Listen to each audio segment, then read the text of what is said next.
കൊൽക്കത്തയിൽ യുവ ഡോക്ടറെ ബലാത്സംഗം ചെയ്ത് കൊലപ്പെടുത്തൽ പ്രതിഷേധം വ്യാപിക്കുകയാണ്. കൊൽക്കത്ത സാൾട്ട് ലേക്ക് സ്റ്റേഡിയത്തിന് മുന്നിൽ ഫുട്ബോൾ ആരാധകർ ഒറ്റക്കെട്ടായി ഇന്ന് പ്രതിഷേധിച്ചു. ബദ്ധവൈരികളാണ് ഈസ്റ്റ് ബംഗാളിന്റെയും മോഹൻ ബഗാന്റെയും ആരാധകർ.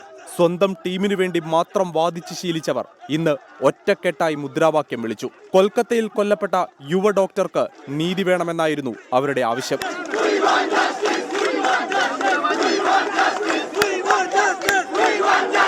പ്രതിഷേധ സാധ്യത മുൻകൂട്ടി കണ്ട ഡ്യൂറൻ കപ്പിലെ ഈസ്റ്റ് ബംഗാൾ മോഹൻ ബഗാൻ മത്സരം ഉപേക്ഷിച്ചിരുന്നു. പക്ഷേ നിരോധനാജ്ഞ ലംഘിച്ച ആരാധകർ സാൾട്ട് ലേക്ക് സ്റ്റേഡിയത്തിന് അടുത്തെത്തി. മുതിർന്ന താരങ്ങൾ ഉൾപ്പെടെ പ്രതിഷേധത്തിന് പിന്തുണ പ്രഖ്യാപിച്ചു. സ്റ്റേഡിയത്തിന് മുന്നിൽ പോലീസുമായി ഏറ്റുമുട്ടൽ.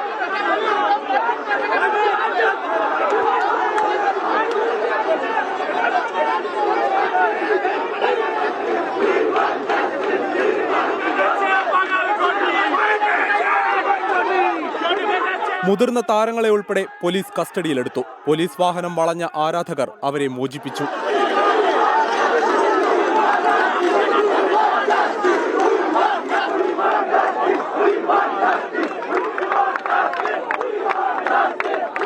പ്രതിഷേധത്തെ തുടർന്ന് കൊൽക്കത്ത നഗരം മണിക്കൂറുകളോളം സ്തംഭിച്ചു. കളിമൈതാനവും കലയും എല്ലാം പ്രതിഷേധിക്കാനുള്ള മാധ്യമമാകുകയാണ് കൊൽക്കത്തയിൽ.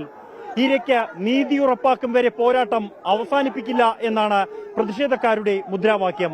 കൊൽക്കത്തയിൽ നിന്നും ജിജീന്ദ്രനൊപ്പം ബൽറാം നെടുങ്ങാടി, 24.